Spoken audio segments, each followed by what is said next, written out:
기도하겠습니다.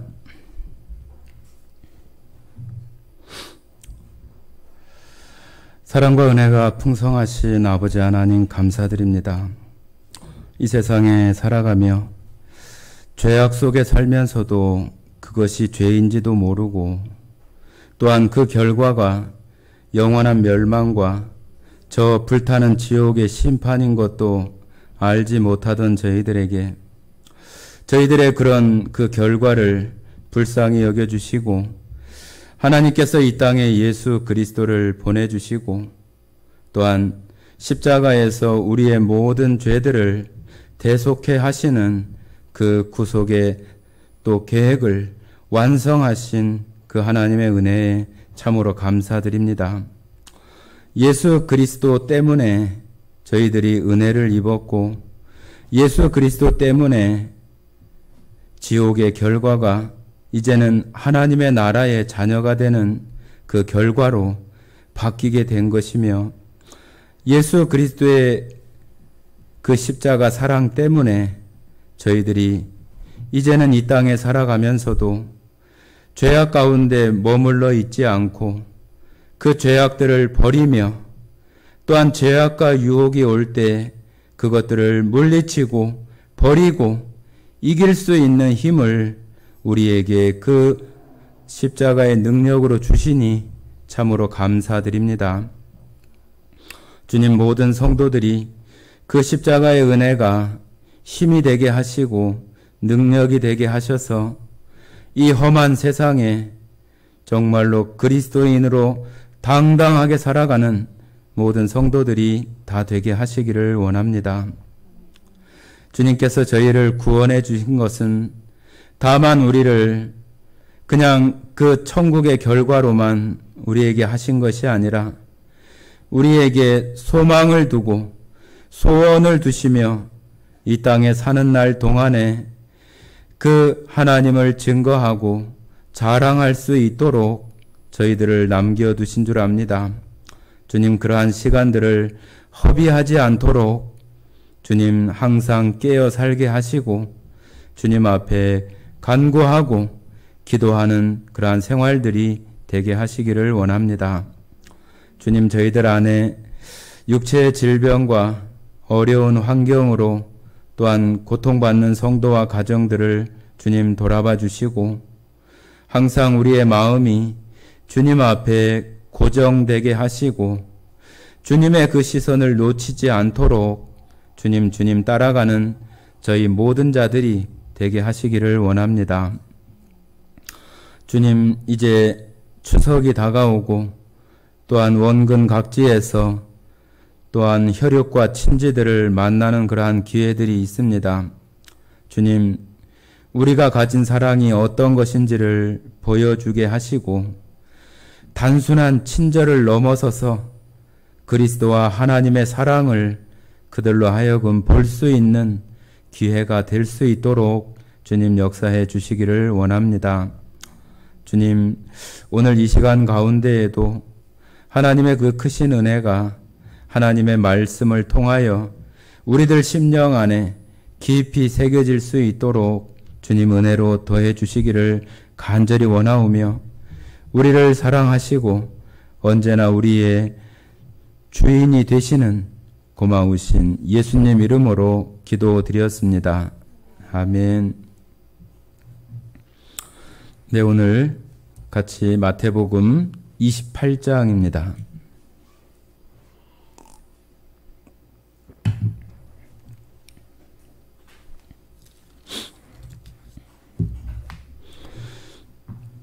마태복음 28장 11절부터 15절까지 말씀을 같이 읽도록 하겠습니다. 28장 11절부터 15절까지입니다. 같이 찾으신 줄 알고 읽겠습니다. 여자들이 갈 때 경비병 중 몇이 성에 들어가 모든 된 일을 제사장들에게 알리니 그들이 장로들과 함께 모여 의논하고 군인들에게 돈을 많이 주며 이르되 너희는 말하기를 그의 제자들이 밤에 와서 우리가 잘 때에 그를 도둑질하여 갔다 하라. 만일 이 말이 총독에게 들리면 우리가 권하여 너희로 근심하지 않게 하리라 하니 군인들이 돈을 받고 가르친 대로 하였으니 이 말이 오늘날까지 유대인 가운데 두루 퍼지니라. 예, 지난 시간에 저희들이 28장 10절까지를 조금 서둘러서 이렇게 말씀을 드린 것 같습니다. 28장 앞부분 1절부터 조금 하시고 오늘 마태복음 28장을 마무리하는 것으로 그렇게 하겠습니다. 예, 28장 1절에 보시면은 안식일이 다 지나고 안식 후 첫날이 되려는 새벽에 막달라 마리아와 다른 마리아가 무덤을 보려고 갔더니, 예, 말씀드린 것처럼 이 성경에는 마리아라고 하는 이름이 많이 나와서 이 마리아가 저 마리아인가, 저 마리아가 이 마리아인가 참 혼동스럽기도 하는데 여기 나오는 이 막달라 마리아, 또 다른 마리아, 또 예수님의 어머니도 또 마리아이잖아요. 그 마리아가 다른 제자들은 지금 아무도 보이지 않는데 예수님을 따라다녔던 이 막달라 마리아는 원래 귀신 들렸던 그런 여자였잖아요. 그런데 예수님으로부터 그 귀신이 떠나가고 나음을 입은 이후에 예수님을 쫓아다녔던 여인이 막달라 마리아라고 할 수 있는데 이 여인들이 예수님이 이제 안식일 그런 그 날들이 다 지나고 나서 새벽에 찾아가서 다른 이제 요한복음이나 누가복음이나 마가복음에 이렇게 보면은 향품을 가지고 가서 예수님의 그 시신을 좀 더 잘 보관하고 보존할 수 있도록 또 장래의 그러한 예들을 더 하려고 하는 그러한 마음으로 이 마리아, 여러 마리아들이 찾아간 거죠. 참 그러고 보면은 지금도 그렇지만은 교회 안에 자매님들이 훨씬 많아요. 그죠? 그 형제들보다는 자매님들이 훨씬 많은데 우리 자매님들이 더 남자보다 감수성이 있고 그런 부분도 물론 있겠지만은 이 여자들이 정말로 더 이런 그 신앙이나 그 믿음에 남자들보다 훨씬 더 적극적으로 이렇게 나아가는 모습들이 여기 예수님 부활 사건에서도 나타나는 듯합니다. 정말로 예수님의 사랑받는 그런 제자들은 하나도 와서 보거나 그러지도 않고 다들 도망가고 제각각 흩어져서 갈릴리로 가고 자기의 삶을 따라서 다 가버렸잖아요. 그런데 이 여자들이 새벽에 와서 정말로 그 예수님이 어떻게 계시는지를 보려고 찾아온 모습들을 정말로 이 큰 능력을 경험한 그 마리아가 이렇게 온 것들을 보면서 예수님께 대한 어떤 특별한 마음들이 큰 능력을 경험했던 사람들로 하여금 그것을 더 하나님 앞에 나아가게 하는 것들을 볼 수 있는 것 같습니다. 저희들도 이 땅에 살아가면서 예수님의 사랑을 그냥 말로만 듣고 또 글로만 읽는 것이 아니라 우리의 생활 속에서 실제로 경험을 해야 어렵고 힘든 환경 속에서도 그런 것들을 능히 이겨낼 수가 있는 것이지, 그렇지 못하면 우리는 다 그냥 우리 자신의 육신적인 생각이나 그런 것들 속에 살아갈 수밖에 없는 그런 사람들이에요. 그래서 정말로 하나님의 능력을 경험하기를 구하고 또 그런데 우리의 삶을 정말로 훈련하고 연습하는 것은 굉장히 중요하다는 생각이 들어집니다. 예, 2절입니다.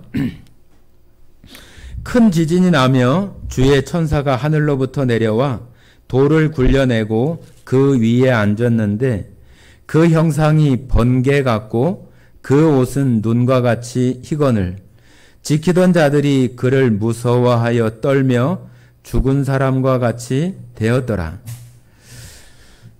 이 마리아가 찾아왔을 때 천사가 나타나서 돌을 이렇게 무덤에 막고 있었던 그 문처럼 그 굴을 막고 있었던 큰 돌을 이렇게 굴려서 옮겨 놓은 거죠.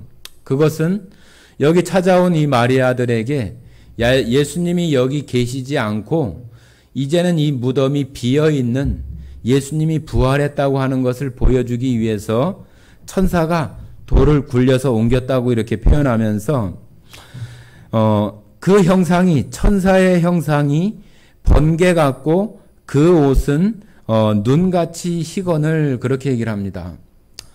요한계시록에도 보면은 예수님을 표현할 때 눈동자는 번개 같고 그죠? 흰 두루마기를 입고 하는 그런 그 순결하고 깨끗하고 또 빛나는 영광된 그런 모습들을 이렇게 설명하는 모습들이 있는데 여기 천사의 모습이 번개 같고 그 옷은 눈같이 희더라 하는 것은 아주 영광스럽고 찬란한 그 하나님의 세계, 그 하나님의 세계를 이 천사들을 통해서 보여주는, 비춰주는 그런 모습이라고 이렇게 말할 수 있겠어요.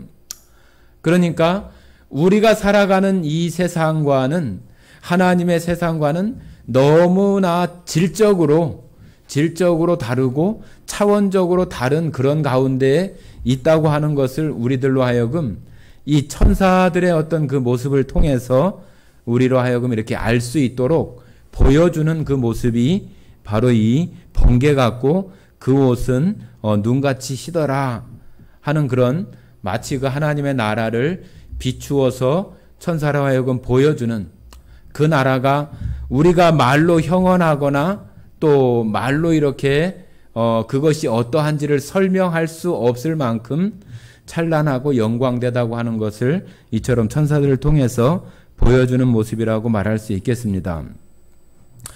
지진이 나고 앞부분에 보면은 큰 지진이 난다고 이렇게 설명하잖아요. 큰 지진이 나는 것은 하나님의 어떤 능력, 하나님이 임재하시고 하나님의 영광이나 능력이 내려지는 그런 모습을 지진이나 그런 부분으로 많이 설명을 합니다.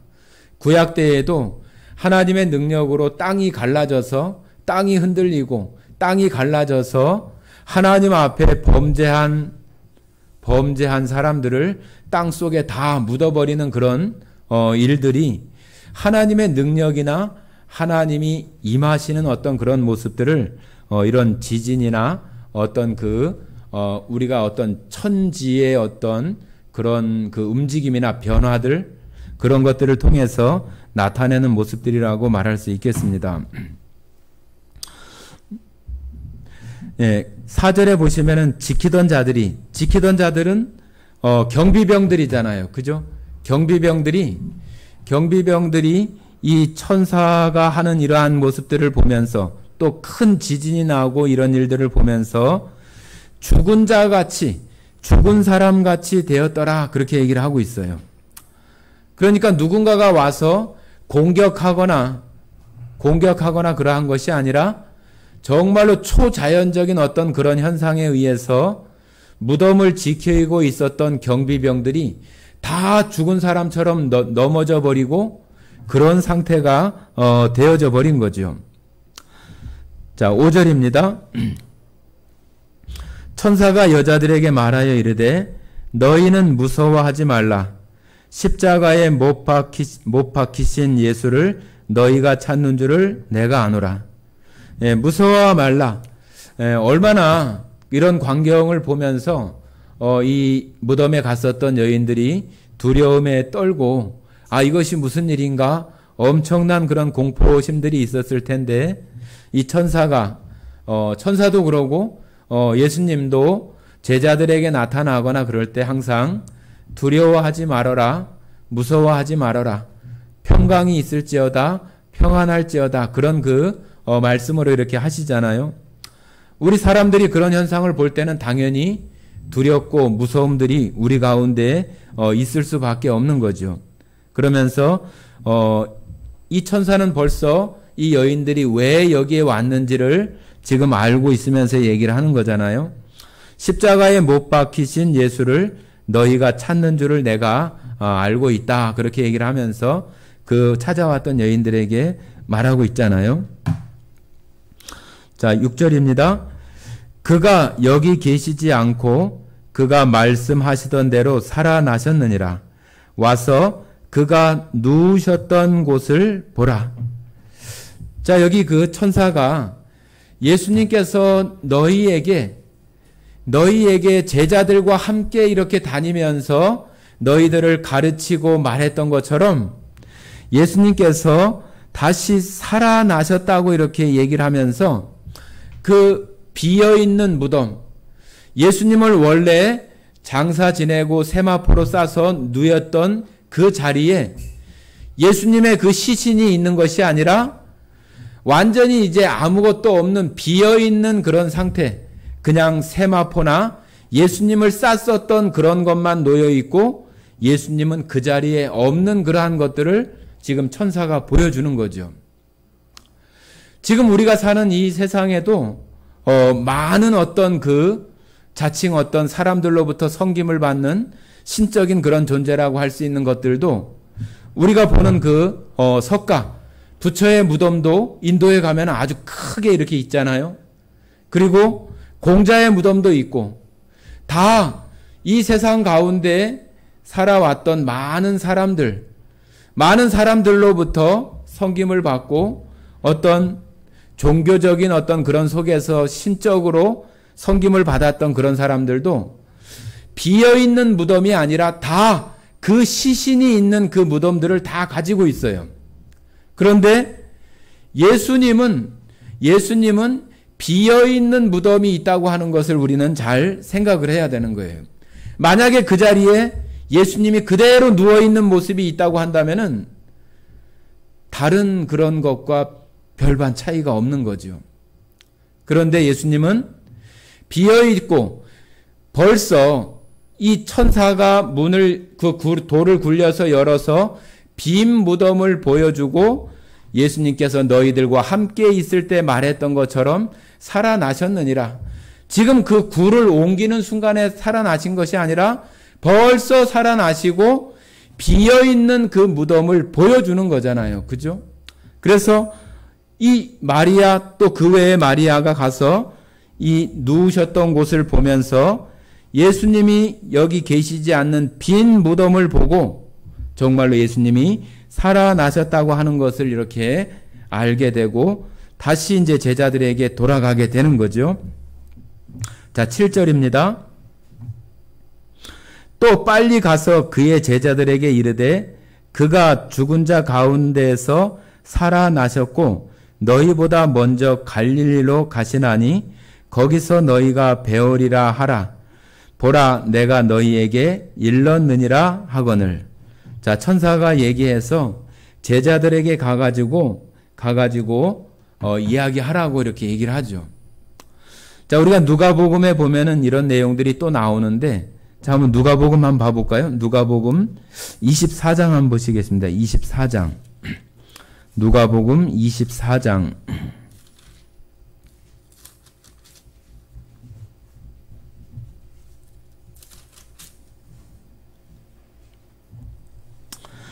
5절부터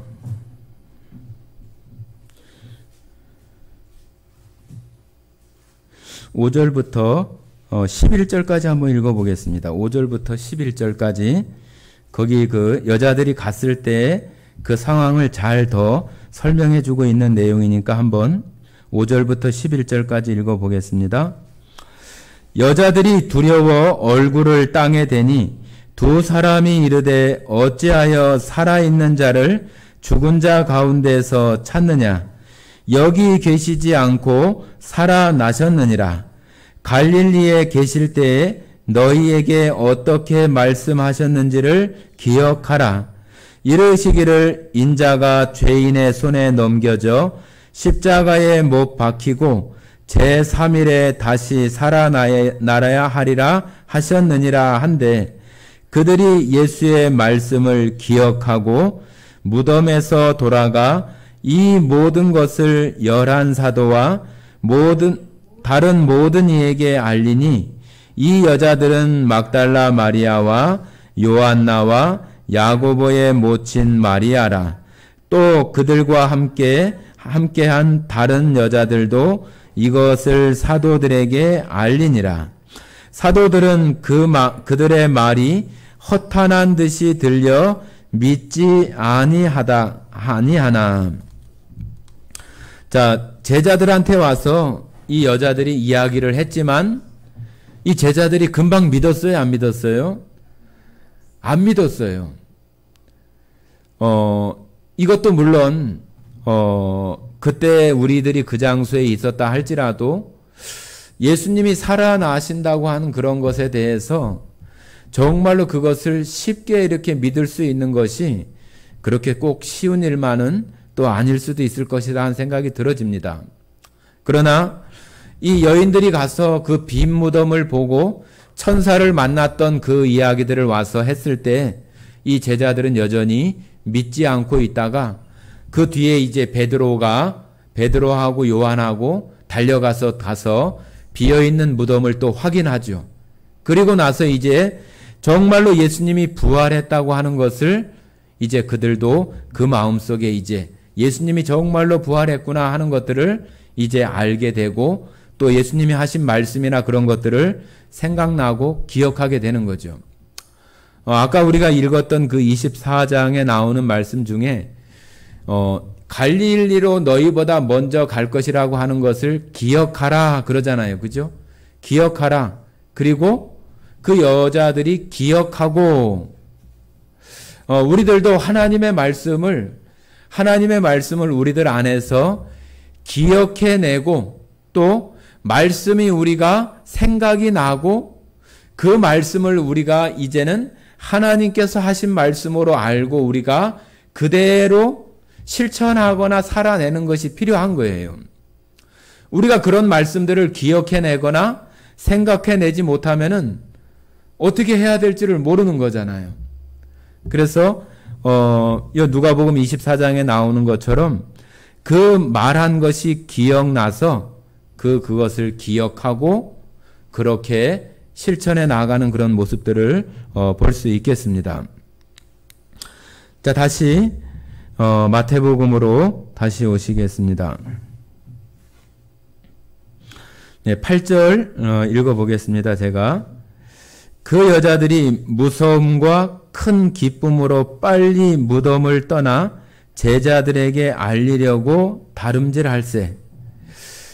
여기 아까 말한 것처럼 여자들도 굉장히 무서움이 있겠지요. 큰 지진이나 그런 초자연적인 어떤 그런 현상들도 보고 천사를 만나고 또 예수님이 당연히 있어야 될 거라고 생각을 하고 찾아갔던 그곳에서 예수님이 다시 살아나셨다고 하면서 비어있는 무덤을 보고 이 여자들 마음속에 엄청난 그런 두려움들이 있고 또 한편에 두려운 모습과 큰 기쁨이 있다고 이렇게 표현을 해요. 이것은 아까 우리가 24장 누가복음에 말한 것처럼 예수님께서 십자가에 돌아가시고 사흘 만에 살아나겠다고 했었던 그 말씀이 기억나고 생각이 나서 야, 예수님이 정말로 살아났구나. 예수님이 정말로 부활하셨구나 하는 그런 큰 기쁨도 이렇게 같이 있는 거죠. 그 초자연적인 어떤 지진이나 천사를 만나고 빈 무덤을 통해서 예수님이 부활했다고 하는 그런 소식들이 한편에 두려움과 무서움이 있지만은 예수님이 말씀하신 대로 예수님이 다시 살아났다고 하는 것이 이 여인들에게 큰 기쁨이 되어지는 것처럼 우리들에게도 이 시대를 살아가면서 마찬가지로 이런 마음들이 있어요. 세상 가운데 살아가면서 하나님의 말씀이나 이런 것들 가운데에서 우리가 그 말씀 가운데 부합하게 살아내지 못하는 그런 모습 속에 하나님 앞에 죄송하고 또 두려움 그러한 마음들이 우리들 가운데 있죠. 그러나 한편에 하나님께서 우리를 여전히 사랑하시고 다시 우리가 그 자리에서 회복되어지고 또 우리의 살아가는 날 동안에 우리를 인도하시며 마침내 하나님의 나라에 이르게 할 것이라고 하는 그 하나님의 약속의 말씀이 우리들로 하여금 또 큰 기쁨을 가지게 하는 그런 요소들이 우리들에게도 있는 것처럼 이 마리아 이 여인들이 가졌던 마음도 마치 그런 마음이에요. 그런 것처럼 우리들에게도 이 세상 가운데 살아가면서 이런 마음들이 여전히 이렇게 공존하고 있는 것들을 볼 수가 있습니다. 그래서 우리는 늘 하나님의 말씀을 기억해내고 생각해내서 하나님께서 우리에게 주신 그 약속의 말씀들이 우리에게 더 큰 기쁨이 되어져서 그 기쁨의 힘으로 우리가 예수님을 쫓아 살아가는 그러한 생활들이 우리 가운데 이루어지는 것이 정말로 하나님 앞에 영광을 돌리는 그런 삶이라고 말할 수 있겠습니다. 9절입니다. 예수께서 그들을 만나 이르시되 평안하냐 하거늘 여자들이 나아가 그 발을 붙잡고 경배하니 이에 예수께서 이르시되 무서워하지 말라. 가서 내 형제들에게 갈릴리로 가라 하라. 거기서 나를 보리라 하시니라. 자, 천사가 얘기한 대로 갈릴리로 가라고 이렇게 얘기한 것처럼 예수님께서 이 마리아와 다른 여인들을 만나 주시고 또 여자들이 예수님을 알아보고 그 발을 붙잡고 예수님 앞에 경배하는 모습과 또 예수님께서 무서워하지 말고 가서 제자들에게 형제들에게 갈릴리로 가라고 전하라고 이렇게 이야기를 합니다. 예수님 마음에서 이 마리아를 포함해서 몇 여인만 이렇게 찾아오고 다른 그 정말로 12제자는 한 명도 이렇게 오지 않은 것이 어떤 우리의 어떤 사람의 육신적인 생각으로는 어찌 보면 좀 괘씸하고 서운할 수도 있을 텐데 예수님께서는 그런 것보다는 그들을 여전히 그 형제들로 이렇게 말씀을 하시면서 갈릴리로 가서 다시 재회하고 만날 수 있는 그러한 것들을 이야기하라고 이렇게 말하고 있는 것들을 볼 수 있겠습니다. 자, 11절입니다. 11절. 여자들이 갈 때 경비병 중 몇이 성에 들어가 모든 된 일을 제사장들에게 알리니. 자, 이 마리아를 포함해서 몇 여인들이 제자들에게 갈 때 거기에 경비를 쓰고 있었던 경비병들이 자기들도 지금 이 무덤에서 일어났던 이런 그 사건들을 대제사장들에게 가서 알리려고 막 쫓아가는 모습을 이 마리아를 포함한 여인들이 봤다고 하는 거예요. 그 봤는데 어떻게 하고 있는가 하면은 12절 그들이 장로들과 함께 모여 의논하고 군인들에게 돈을 많이 주며 이르되 너희는 말하기를 그의 제자들이 밤에 와서 우리가 잘 때에 그를 도둑질하여 갔다 하라. 만일 이 말이 총독에게 들리면 우리가 권하여 너희로 근심하지 않게 하리라 하니 군인들이 돈을 받고 가르친 대로 하였으니 이 말이 오늘날까지 유대인 가운데 두루 퍼지니라. 자, 이 성경 마태복음을 기록한 것은 예수님이 십자가에 돌아가시고 한 30년 정도 뒤에 이 성경이 기록되는데 이 마태복음을 기록할 이때 당시에 그때 되어졌던 그 이야기가 지금까지 여기 오늘날이라고 하는 것은 바로 이 마태복음이 기록된 그런 시대겠죠. 그때까지 유대인들에게 이런 이야기가 계속해서 전해지고 그런 것으로 유대인들에게 이렇게 소문으로 퍼져 있다고 이렇게 말하고 있어요. 그러니까 우리가 그것들을 예수님이 부활하신 그 무덤이나 그러한 것들을 볼 때는 절대로 제자들이 가서 그 경비병들과 싸우거나 다투거나 해서 그 예수님의 시신을 훔쳐가거나 그럴 수 있는 조건이 전혀 되어지지 못하는 거예요. 그런데도 이 대제사장들과 장로들이 거기 경비병들하고 이렇게 모의를 해가지고 자기들끼리 입을 맞추어 가지고 야, 너희들 거기 지키고 있는데 제자들이 와서 우리가 졸고 있을 때에 그 예수님의 시신을 가져갔다고 해라. 그렇게 얘기를 하는 거예요.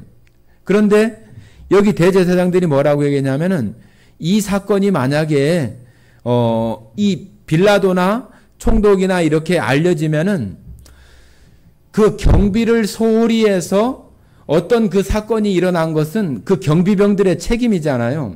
그렇기 때문에 그 빌라도나 그 지휘관들이 너희들 경비를 잘 못하고 말하자면 보초를 잘못 선 그런 것에 대한 책임을 묻게 되면은 이때 당시에는 정말로 죽음까지도 이룰 수 있는 그런 어떤 잘못이 경비를 실패하는 거예요. 뭐 우리나라 어떤 그 전쟁이나 그런 데서도 전투에서 실패한 것은 용납이 되지만은 그 경비에서 뭐 보초를 서거나 그런 데서 실패한 것은 용납이 되지 않는다고 그러잖아요.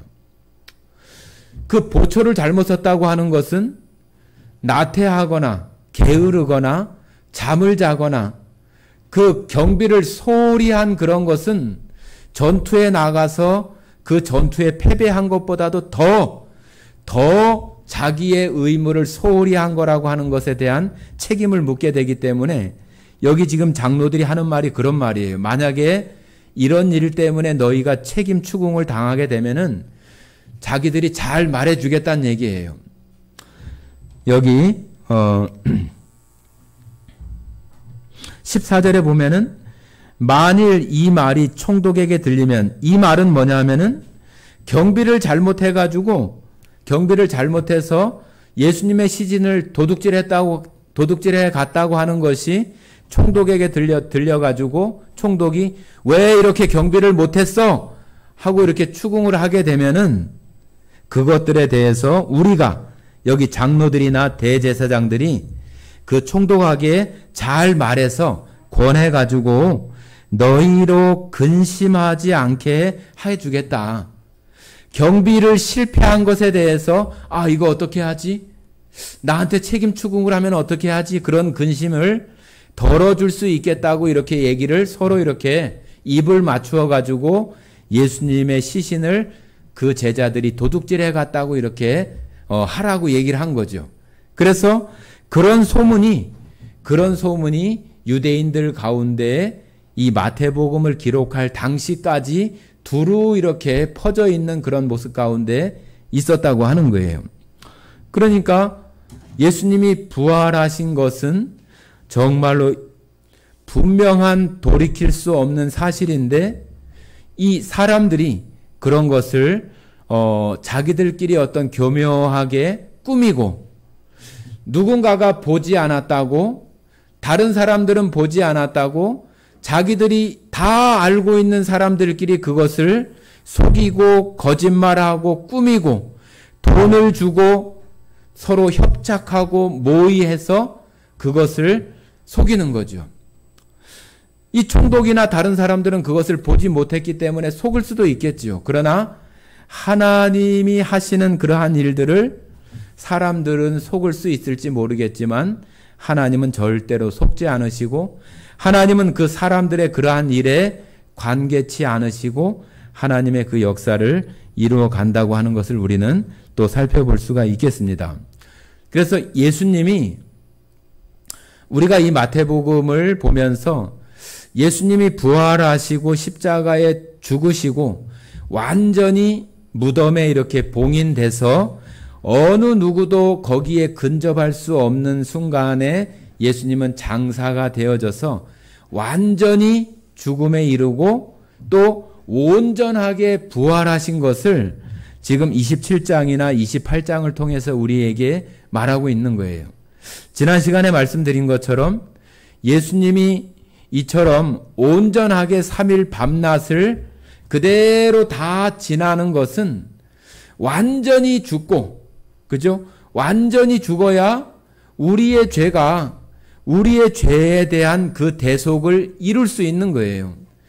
완전히 죽지 않고 그냥 죽은 것처럼 되어진 상태에서 다시 이렇게 소생된다든지 그러면은 그거는 무효인 거죠. 그죠? 하나님께서 그 대속의 일을 하시는 그것에 분명하고 확실한 증거가 될 수 없는 거예요. 지난 시간에 말씀드린 것처럼 3일 밤낮을 요나가 물고기 뱃속에 있는 것처럼 예수님도 3일 밤낮을 그 무덤에 있어야 된다고 하는 것은 완전히 그 죽음에 이르는 것으로 우리의 대속을 이루시는 그 일을 하셨다고 하는 것이고, 무덤이 우리가 그 예수님을 보면은 예수님이 십자가에 못 박히시고 또 완전히 죽은 것을 확인하고 또 아리마대 사람 요셉에게 시신을 내어주고 그 시신을 아무도 장사한 일이 없는 그 무덤에 넣고 그리고 큰 돌을 굴려서 무덤을 봉인하고, 그 봉인한다고 하는 것은 말씀드린 것처럼 누군가가 그것을 뜯으면은 그 뜯은 것에 대한 처벌을 받게 되어지는 그러한 것을 총독이나 황제가 그 봉인을 하는 거예요. 어느 누구도 열지 못하게. 우리가 대학 그 시험이나 또 어떤 뭐 자격 시험이나 그런 것들을 할 때 그 시험지를 운반하는 것은 항상 두 사람이 한 조가 돼서 이렇게 움직여요. 그래가지고 그 봉투에 이렇게 붙여진 그러한 것이 그 시험 감독이나 거기 시험을 관리하는 그 주체에 도장이 이렇게 딱 찍혀져 있어요.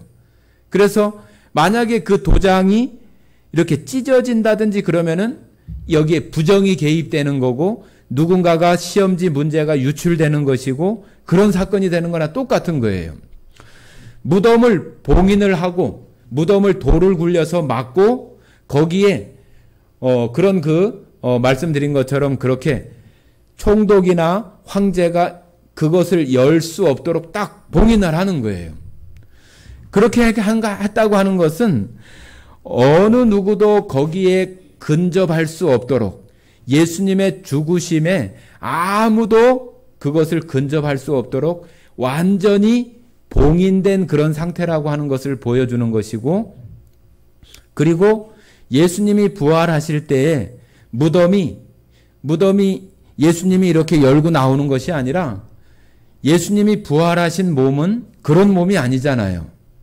부활하신 몸은 몸을 가지고 있으면서도 시간과 공간을 초월해서 제자들이 있을 때 문이 다 닫히고 잠겼는데도 불구하고 그들 제자들 가운데 이렇게 들어오시는 것처럼 우리들도 예수님의 그 부활하신 몸처럼 우리들도 똑같이 그렇게 부활하는 거예요.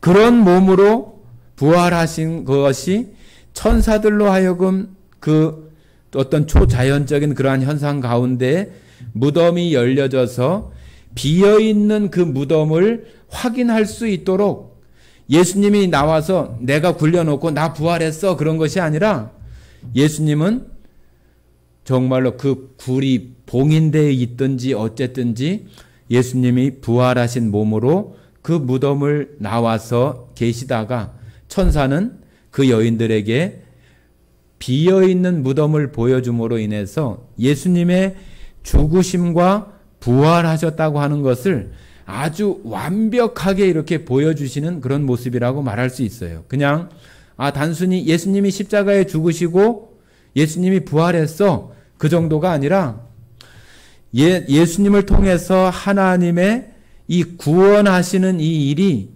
아주 완벽하고 온전하게 이루어진다고 하는 것을 아주 완벽하게 봉인하고 또 비어있는 무덤을 보여주는 그런 것으로 우리들에게 분명하게 확증하시고 확실하게 보여주는 거예요. 너희들의 구원이 이처럼 확실하고 분명하다고 하는 것을 말하고 있는 거죠. 자, 우리 사도행전 한번 보십니다. 사도행전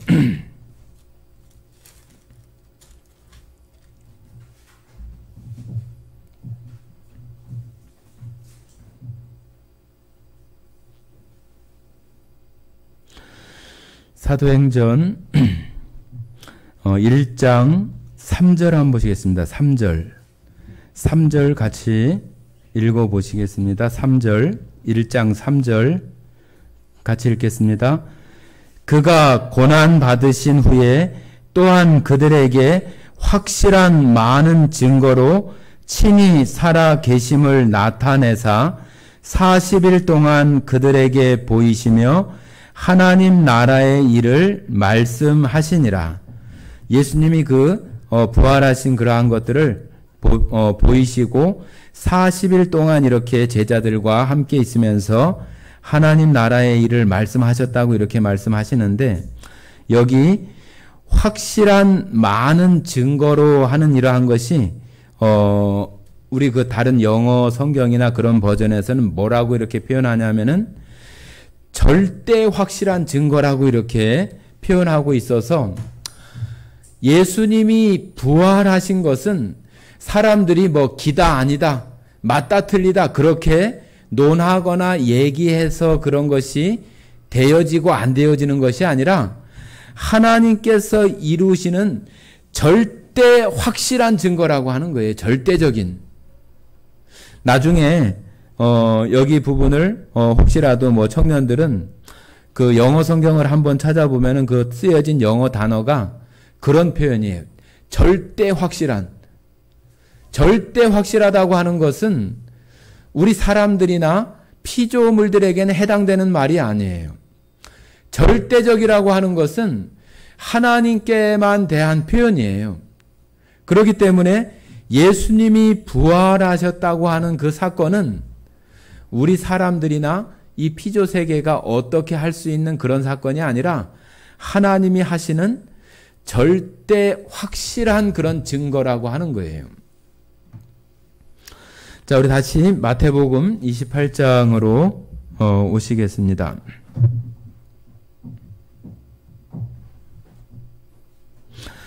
16절입니다. 11 제자가 갈릴리에 가서 예수께서 지시하신 산에 이르러 예수를 배웠고 경배하나 아직도 의심하는 사람들이 있더라. 예수님을 만나기 위해서 갈릴리에 얘기했던 그 산에 이르렀는데 예수를 배웠고 경배하는데도 불구하고 아직도 의심하는 사람들이 있더라. 우리가 잘 아는 그 요한복음 20장에 보면은 그 의심 많은 제자 도마에 대한 이야기가 나오잖아요. 도마가 예수님이 제자들에게 나타났을 때 도마는 또 공교롭게 그 자리에 없었어요. 그러니까 다른 11 제자들이 예수님이 부활했어. 부활하신 예수님을 우리가 봤어. 우리가 이렇게 함께 있는데 문이 다 닫혔는데 예수님이 그 자리에 오셨어. 그렇게 얘기를 하니까 그 자리에 없었던 도마는 그것을 못 믿는 거죠. 자기는 경험하거나 보지 못했기 때문에 믿지를 못하는 거예요. 그러니까 나는 못 믿겠어. 예수님 그 손에 그 못자국이나 그 옆구리에 창자국에 내가 손가락을 넣어보기 전에는 내가 믿을 수 없어. 그런 내용이 요한복음 20장에 나옵니다. 그러면서 예수님이 그러고 있는 제자들 가운데에 다시 나타나시는 거예요. 다시 나타나셔서 도마에게 말하는 거죠. 이리 손을 내밀어서 내 손에 손가락을 넣어보고 내 옆구리에 손가락을 넣어보라고 하는 거예요. 그러니까 이제 그때서야 이 도마가 그 예수님의 그 손의 못자국과 옆구리의 창자국을 보고 그리고 예수님께 고백을 하죠. 정말로 그리스도이시고 하나님의 아들이시라고 하는 그런 고백을 하면서 정말로 예수님이 십자가에 못 박혀 돌아가시고 부활하셨다고 하는 것을 그때서야 도마가 믿게 되는 거예요.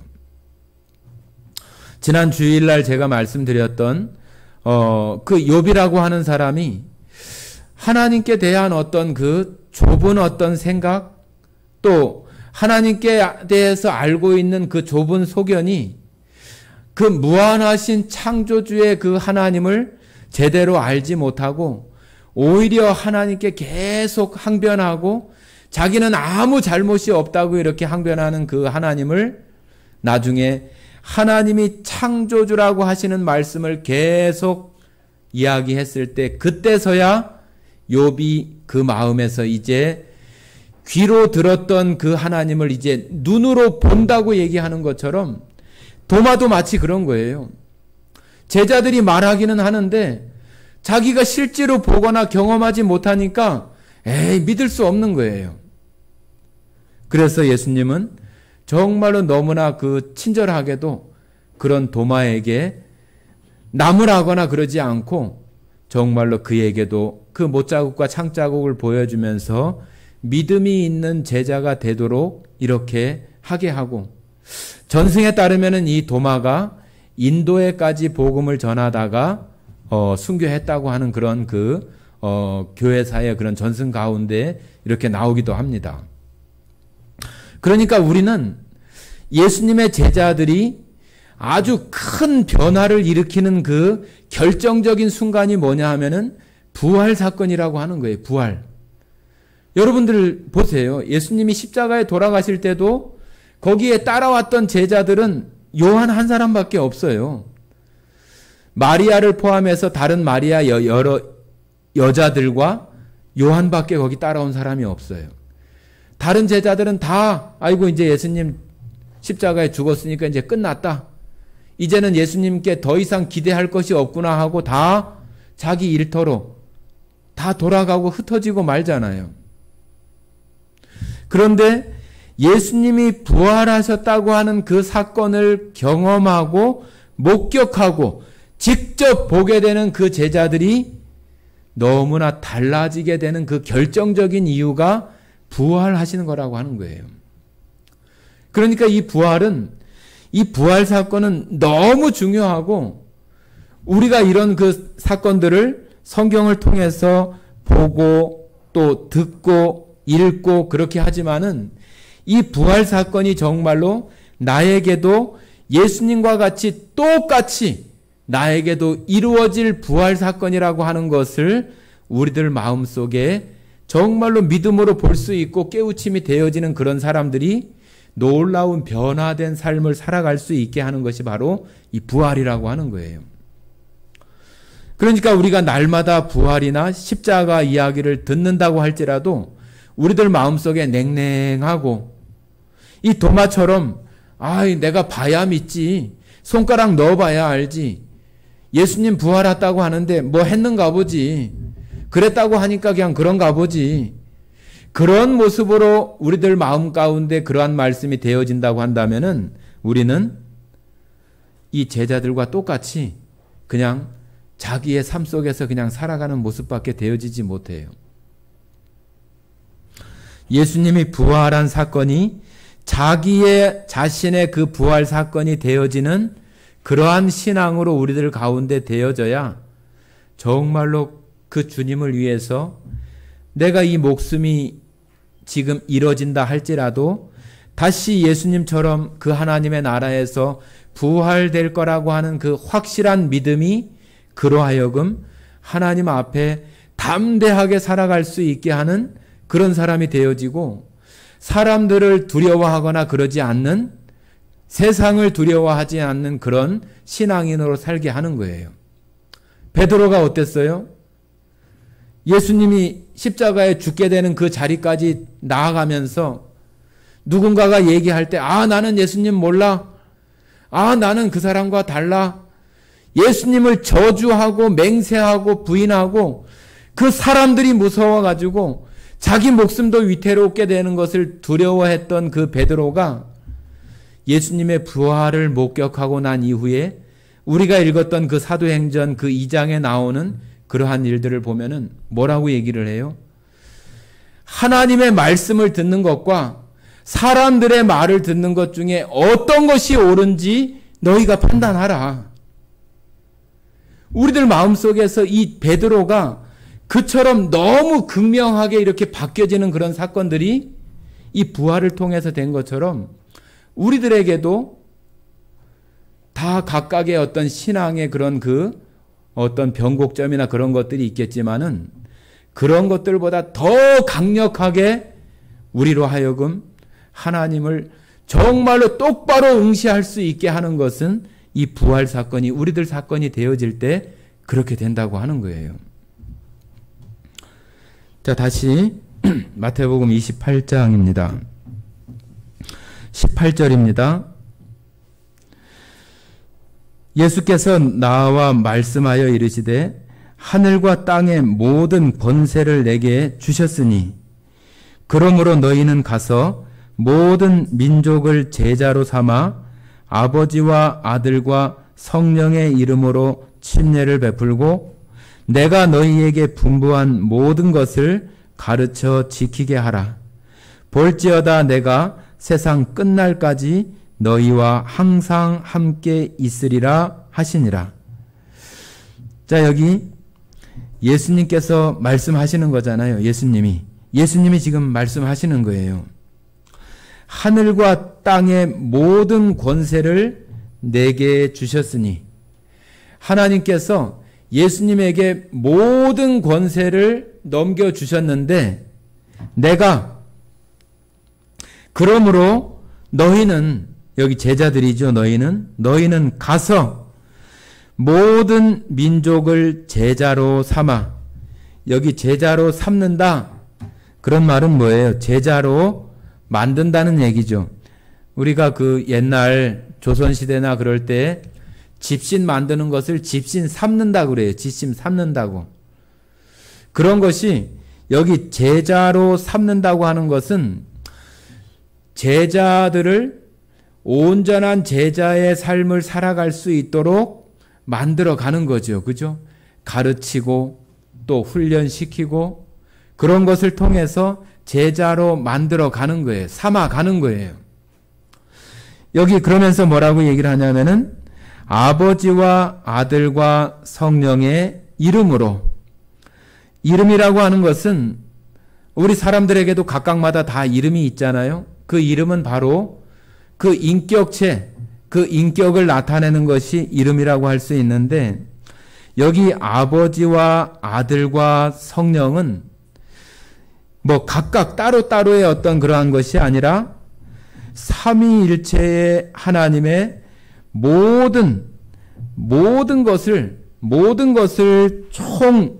총망라하고 포함해서 그 하나님의 어떤 권위와 힘, 명령을 가지고 세례, 침례를 주라고 하는 거죠. 그러니까 우리가 지난번에 침례도 그렇지만은 우리가 볼 때는 뭐 너무 단촐하고 미약하고 그렇게 보일지 모르지만은 그 침례라고 하는 그 예식 가운데 아버지와 아들과 성령의 이름으로 침례를 베풀라고 하시는 이 성경의 말씀에 따라서 우리가 그와 같이 하는 거잖아요. 그랬을 때 그런 그 침례를 통해서 침례를 받는 사람들이 정말로 많은 사람들 앞에 이제는 내가 하나님의 사람으로, 또 여기 있는 표현대로 예수님의 제자의 삶을 살아가기로 이제 정말로 자기들을 많은 사람들 앞에 선포하고 나는 이제 이런 사람입니다 하고 이렇게 얘기하는 거예요. 이것도 쉬운 것은 아니죠. 그죠? 우리가 직장 생활이나 학교 생활에서 얘기할 때 뭐 우리가 뭐 첫 학기를 시작하거나 그러면은 자기소개를 하거나 그런 것들이 있잖아요. 그러면은 나는 하나님을 섬기는 사람이고 나는 교회에 예배하고 하나님을 예배하는 그런 사람입니다 하고 이렇게 얘기할 수 있는 그런 거 결코 쉬운 게 아니에요. 그냥 종교는 기독교고 그런 건 얘기할 수 있을지 모르지만은 그거보다 더 자기를 더 드러내놓고 얘기하는 것은 바로 이런 모습이에요. 침례를 베풀어서 모든 증인들 앞에서 나는 이제 이런 사람입니다 얘기하는 것처럼 내가 모든 사람 앞에서 나는 이제 예수 그리스도를 따라가는 사람입니다. 예수 그리스도를 닮아가는 사람입니다 하고 여기 평화동 어디 뭐 사거리에서라도 그렇게 얘기할 수 있는 그런 그 모습들이 우리들에게 다 필요해요. 그런 모습이 우리들로 하여금 살아갈 때 내가 의식적으로 그 하나님을 생각하고 그 하나님을 의지하면서 살아갈 수 있게 하는 그런 마음으로 우리들로 살아가게 하시는 거예요. 그런 것들을 숨기고 또 부끄러워하고 또 감추려고 하는 그런 모습은 그 사람을 결코 하나님을 예배하고 섬기는 그런 사람으로 실천적인 어떤 신앙생활을 해나가는 사람으로 살아갈 수 없게 해요. 자, 여기서 말하고 있는 것처럼 예수님께서 우리들에게 가장 어찌 보면은 그 가장 큰 우리들에게 주시는 사명, 우리들에게 주시는 가장 큰 사명이라고 말할 수 있는 것이 가서 모든 민족으로 제자를 삼아라. 복음을 전하라고 하는 거죠. 그죠? 우리가 가지고 있는 이 복음, 예수님이 부활하시고 십자가의 그 죽으심을 통해서 우리를 그 죄에서 해방하시고 우리를 대속하셨다고 하는 그것을 전하라고 하는 거죠. 그리고 가르치고 그리고 지키라고 하는 것은 그 가르침의 부분들을 삶을 통해서 살아갈 수 있게 하는 거죠. 지키라고 하는 것이 단순히 율법을 지키면서 살아가는 그런 모습이 아니라 우리가 가르친 하나님의 말씀들을 자신의 삶을 통해서 실천적으로 보여지는 그런 신앙생활을 할 수 있게끔 가르쳐 나가라고 하는 거죠. 그것이 우리가 이 땅에 이 교회 그리고 우리들 각각에게 맡겨진 하나님께서 예수님께서 우리에게 주신 그레이트 아주 큰 아주 원대한 거대한 우리에게 주신 사명이라고 하는 거예요. 그것이 우리가 구원받은 사람으로서 이 땅에 살아가는 이유이고 목적이에요. 이유이고 목적. 우리 안에 이런 사명이 있기 때문에 우리가 모든 것들을 하는 속에서 다 이런 것으로 다 결부가 되어져야 돼요. 내가 공부하는 이유도 이 일을 위해서, 직장 생활을 하는 것도 이 일을 위해서, 내가 사람을 만나는 것도 이 일을 위해서, 내가 어느 순간에 저 사람에게 여기 있는 말씀처럼 가서 모든 민족으로 제자를 삼고 정말로 가르치고 그 사람 안에 예수 그리스도의 그 영이 들어가서 그 사람으로 하여금 제자의 삶을 살아갈 수 있는 그 일을 할 수 있게 하는 그 일들이 우리에게 있다고 하는 거예요. 여러분들도 나 같은 사람 정말로 그 한 사람 또 그로 하여금 또 많은 열매를 맺을 수 있는 그런 일들을 할 수 있는 그런 한 사람을 생각하면서 살아가는 거예요. 여러분들이 일평생 동안에 정말로 그런 그 하나님의 그 은혜와 부활 가운데에서 그 예수님을 향해서 열심히 다름질해 나가는 그런 한 사람만 우리가 전도할 수 있다고 한다면은 우리는 정말로 성공한 사람들이에요. 하나님의 그 말씀이 나를 통해서 저 사람 안에 하나님의 크신 능력이 역사해서 내가 하지 못한 더 큰 일을 하나님께서는 그를 통해서 하실 수 있는 그 한 사람. 여러분들이 일평생 그런 생각을 해보세요. 정말로 나를 통해서 그런 사람 한 사람, 하나님 그런 한 사람을 저에게 붙여주시고 저에게 그런 사람에게 복음을 전할 수 있도록 주님 인도해 주시고 그에게 하나님의 크신 능력이 임해서 나보다 배나 30배, 60배, 100배의 그러한 그 하나님의 능력을 나타낼 수 있는 그런 사람들을 우리는 정말로 세울 수 있는 그런 일들을 우리 일평생 가운데 정말로 한 사람이라도 우리가 한다면은 우리는 정말로 그 하나님 앞에서 칭찬받을 하나님께서 예수님을 통해서 우리에게 보여주신 명령하신 이 거대하고 원대한 우리에게 주신 이 사명을 정말로 우리는 잘 이루고 하나님 앞에 갈 수 있는 그런 사람이 되어지는 거죠. 그래서 오늘 여기 그 마지막 부분에 이런 나에게 이런 큰 사명이 있다고 하는 것을 늘 생각하시고 정말로 이 부활 사건이 교회에서 그냥 날마다 아니면은 자주 듣는 그런 그 말씀들이 이제는 우리들 개인적인 그러한 그 일들이 예수님의 부활이 나의 부활이 되고 정말로 내가 이제는 예수님의 그 부활이 첫 열매가 되어지고 나는 그 예수님과 똑같은 그러한 부활의 몸으로 예수님과 함께 살아가는 그러한 것이 나에게 하나님께서 베풀어 주시는 은혜이고 또 하나님의 나라에 나의 자리, 내가 갈 그 자리가 반드시 하나님께서 준비하고 있다고 하는 그러한 것들을 생각하면서 이 부활의 소망이 정말로 이 마태복음 28장을 마무리하면서 이 부활 사건이